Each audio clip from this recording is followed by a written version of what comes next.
السلام علیکم ورحمۃ اللہ وبرکاتہ۔ محترم ناظرین، ایک بار پھر آپ تمام کا استقبال ہے۔ ناظرین، آپ 14ویں کے چاند کو دیکھ رہے ہیں۔ آج شعبان کی 14 تاریخ ہے اور یہ 14ویں کا چاند ہے جو آپ دیکھ رہے ہیں۔ ابھی میں جس جگہ پہ ہوں یہ میدان عرفات ہے اور ادھر آپ سامنے جبل عرفات کو، جسے جبل رحمہ بھی کہا جاتا ہے، آپ دیکھ رہے ہیں۔ لوگ وہاں پہ پہاڑ کی چوٹی پہ چڑھے ہوئے ہیں، آپ دیکھ رہے ہیں تصویر میں۔ تو آج شعبان کی 14 تاریخ ہے، یعنی اب رمضان اگر 29 کا مہینہ رہا تو پھر 15 دن، اور اگر 30 کا مہینہ رہا تو 16 دن باقی بچے ہوئے ہیں۔ یہ چاند جو ہم دیکھ رہے ہیں، یہ سورج اور چاند، یہ سب اللہ رب العزت کی نشانی ہے۔ اللہ رب العزت فرماتا ہے لَلشَّمْسُ يَنبَغِي لَهَا أَن تُدْرِكَ الْقَمَرَ وَلَا اللَّيْلُ سَابِقُ النَّهَارِ۔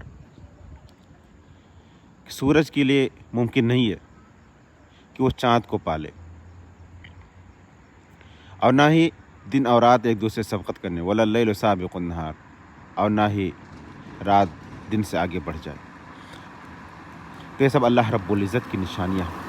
اور یہ جو چاند ہم دیکھ رہے ہیں، ایسی ہی ایک مسلمان کا یہ عقیدہ ہے کہ قیامت کے دن اللہ رب العزت کا دیدار ہم کریں گے، جنت میں داخل ہوں گے اور وہاں سے ہم اللہ رب العزت کا دیدار کریں گے، ایسے ہی جس طرح سے ہم چاند کو دیکھتے ہیں۔ حدیث میں آتا ہے کہ اللہ کے رسول صلی اللہ علیہ وسلم نے فرمایا کہ مومن جنت میں داخل ہوں گے اور وہاں پہ جو سب سے بڑی نعمت انہیں حاصل ہوگی وہ اللہ رب العزت کے دیدار کا ہوگا۔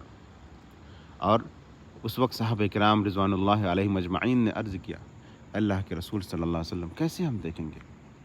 تو اللہ کے رسول صلی اللہ علیہ وسلم نے فرمایا کہ جس طرح سے تم لوگ چاند کو دیکھتے ہو، تمہاری آنکھوں میں کوئی تکلیف نہیں ہوتی ہے، آسانی سے دیکھتے ہو، ایسے ہی قیامت کے دن جنت میں جب جاؤ گے تو پھر وہاں پہ اللہ رب العزت کو دیکھو گے۔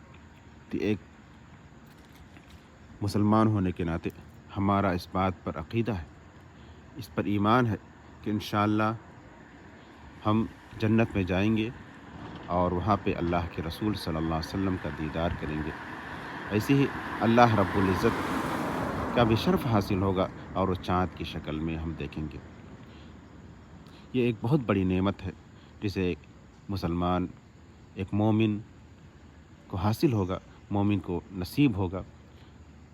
تو ہمیں چاہیے، اصل جو چیز ہے کہ ہم اسی تعلیم پر عمل کریں، اسی طرح سے عمل کرنے سے اللہ کے رسول صلی اللہ علیہ وسلم نے بتلایا ہے، تاکہ قیامت کے دن اللہ کے رسول صلی اللہ علیہ وسلم کی سفارش ہمیں حاصل ہو جائے، اور پھر جب ہم جنت میں جائیں وہاں پہ اللہ رب العزت کے دیدار کا شرف بھی حاصل ہو جائے۔